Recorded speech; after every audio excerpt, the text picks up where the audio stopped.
I know I am. And now we're going to get into it from multiple requests from the same person. His name is Devin, and he has hassled me about this for a long time, and so I'm going to do it. This is my favorite opening.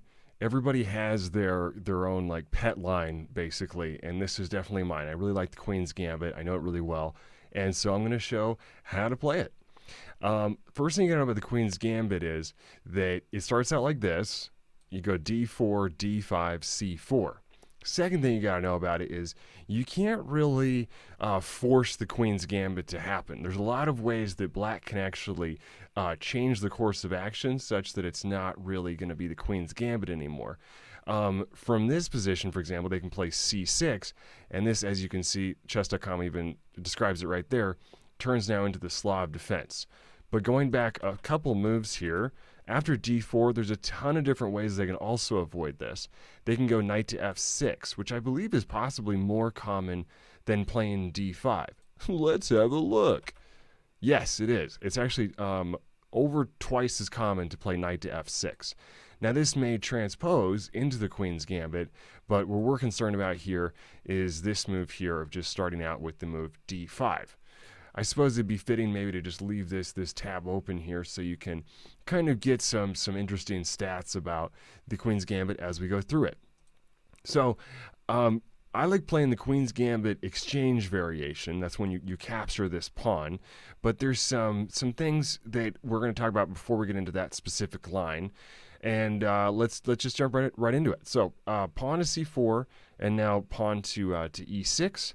This is called the Queen's Gambit decline. This is much more common than taking the pawn, which has a frequency of, let's go like this. Let's put this down here. As you can see right here, see, plenty of stats. Isn't this terrific? You see the c6 move is actually even more common than e6, but d takes c4 is particularly rare. I'm even surprised by how often it shows it right here. It says 22,000 times. And this provides us with a good general ratio of what to expect from the opponent just at any given time. We can use stats in our favor here to figure out how commonly we're going to end up in that situation. But I can tell you from experience that this ratio is a little bit skewed. I would say that e6 is going to be much more common than captures right here. And probably the reason that d takes c4 is shown as having this ratio here of 70 to 22 is just based on like higher level play. But at the club level, and certainly at the beginner level too, you don't really see this move very much. I would say beginners are just generally intimidated to capture a pawn this early, and kind of for good reason. I mean, you have to know what you're doing to really play this, but a lot more common is just decline it and go like this. So when you go e6 for black here, you're opening up your bishop, and the knight's getting ready to come out, and then you can castle right away too. And so it's a perfectly sound way to try to play into it. Now, you could capture right now, right away. That's much less common. Usually you want to go knight up like so, and then the opponent plays knight to f6. And then one way to play this is to bring the knight to f3. You can also go like bishop to f4, but I like to go bishop to g5. But this is the time where you really want to capture the pawn. So you go like this. You go c takes d5, and now e takes d5 is the main move. This move here is much less common, although I'm aware that Kramnik in particular has kind of pioneered this line quite a bit himself, and so it's certainly playable. Once again, like I said, you don't have like a super lot of control. Super lot. Making up grammar. I'm not a grammar expert. I am a Twitch streamer now. Hey, I've been teaching chess for 10 years. I love this stuff.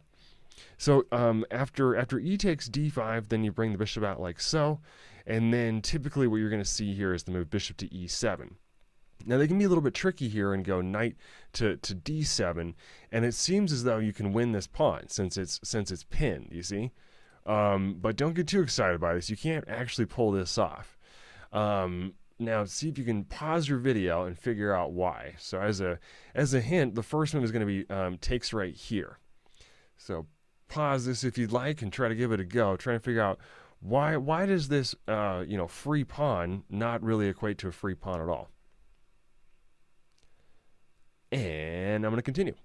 So the thing is, if you go right here, then they can just happily take. And although it seems like you win the queen, now they're going to go bishop to b4 check. Now, if they just take it, then this is terrific. Now you're just in a fantastic position. There's no issues. But the thing is, they can do a sneaky move here, bishop to b4 check, and then suddenly we're seeing that the king actually has no escape routes, and the only move here, of course, is now queen to d2, which is going to surrender the queen and do it with check, so we don't even have a time to move this away or anything. So now after captures right here and then captures right back, we are down a total of 6 points. No, we're down 2 points. Math, yay!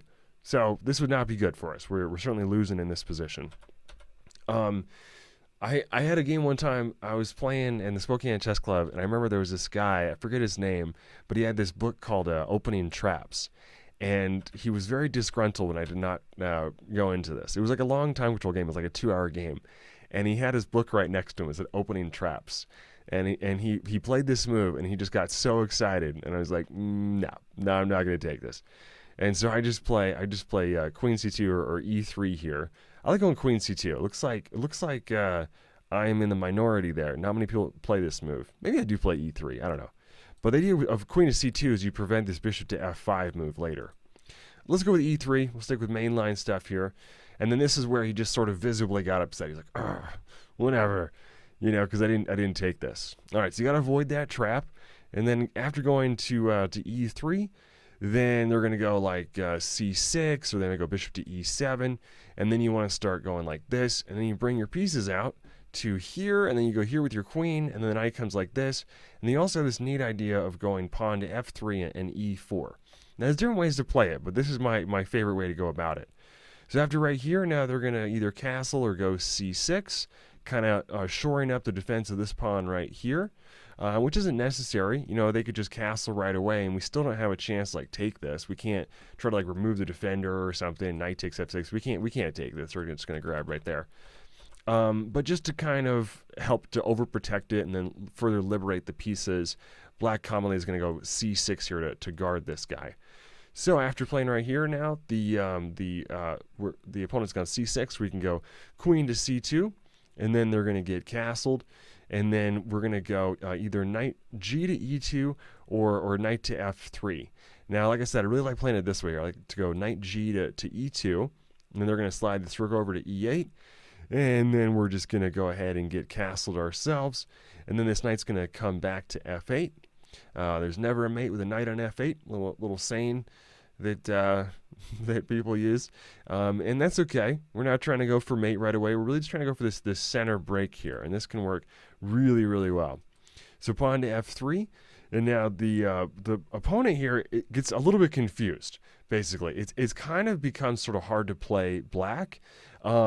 The right way to go about it is to sort of allow white to form this classical pawn center, and then form kind of a counterattack with like knight here, bishop comes out like this. You might go like queen here, or the queen may come back like this. So you gotta be ready for it, because while you take over the center, the opponent's gonna commonly attack on the kingside flank there. And so after this, now bishop to e6. Sure, we'll go with this. I can pretty much guarantee you, though, that most players, when they're playing black, kind of pause for a moment to recalibrate and figure out what they're going to do next.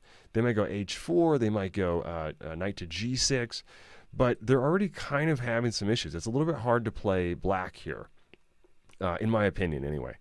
So after this right here, now they're going to go bishop out to e6, and then we can bring our rook over, and then we're just kind of getting ready again for this e4 move. Let's say they go rook to c8, and so now we're going to go for it. We're going to go e4, and so this is where things really sharpen up, and they're going to have to take. If they don't take, we go e5, and then they don't have the chance to attack on d4. So they take right here, pawn takes right back, and now you got this really fantastic looking position, which the database doesn't have anything more to say about it. So, oh, they did. What happened there? Why did it not say there was any games left in that at first? That was weird. So f takes e4, and then now this knight does come into g4. So I'm just going to play this opening out a little bit into the middle game to help give you a general feel for what's going to happen next. So the immediate threat is bishop takes on g5, And then there's also this looming idea of like the knight coming into e3, doing a fork here and here. So you got to be kind of ready for this. But then after here, you can just go bishop back like this, and you protect this square. And you have a really interesting kind of balanced game happening here. Let's look at an example here of this game. We're going to just see kind of how this game shakes out. So we go like this, and let's see how Fernando versus this guy here, 25 versus 2400, how this game continues here. All right, so we're going to go back to moves, and I'll just kind of walk through how the play may proceed from here. And I'm going to make myself bigger because that matches my ego. Massive. Just like my socks. Hey-o. So after here, I'm just going to skim through this here, just give you a general feel for it. Not going to analyze it too much, just kind of show you how play may proceed here. So then the pawn center has been disrupted. We're going to advance like this to e5, attacking the knight. Knight's going to scamper away here to d4, and as we can see, black has plenty of counterpunch here. There's plenty that they can do. After here and then here, we're seeing some kind of wild exchanges. Again, not looking at this too much, just kind of skimming over it to show you how play may proceed. Knights comes in like this. You got these nice looking knights. That's pretty cool. Knight may come into here later.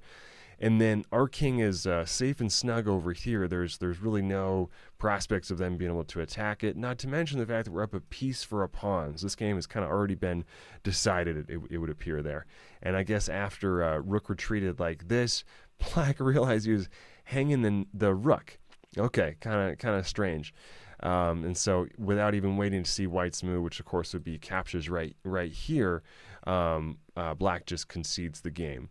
So to conclude here, if we go back like this, and we shrink my video box back here, we go all the way back to the beginning here. Some of the main points here is that you can't really force the Queen's Gambit to happen.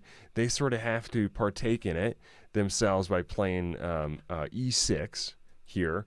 And then my favorite way to play it is to capture this pawn called the Queen's Gambit exchange, which is done typically on this turn here.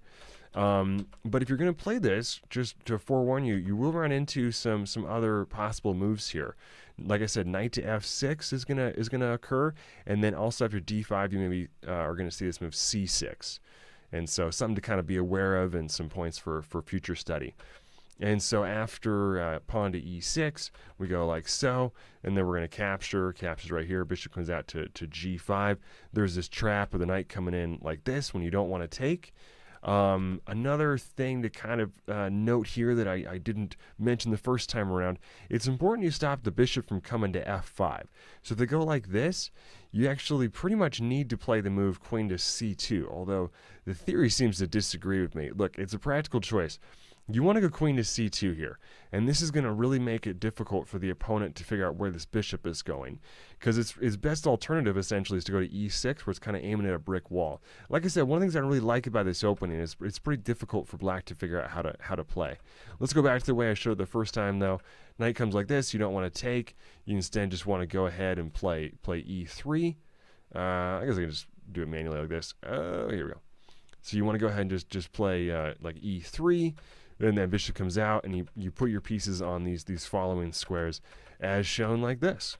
One more thing too, another point is that you may sometimes run into captures right here, the Queen's Gambit accepted, which is something maybe I will get into another time. All right, that's going to do it for my my Queen's Gambit exchange video for today. Hope you enjoyed, hope you liked it, and you can expect plenty more from me in the future.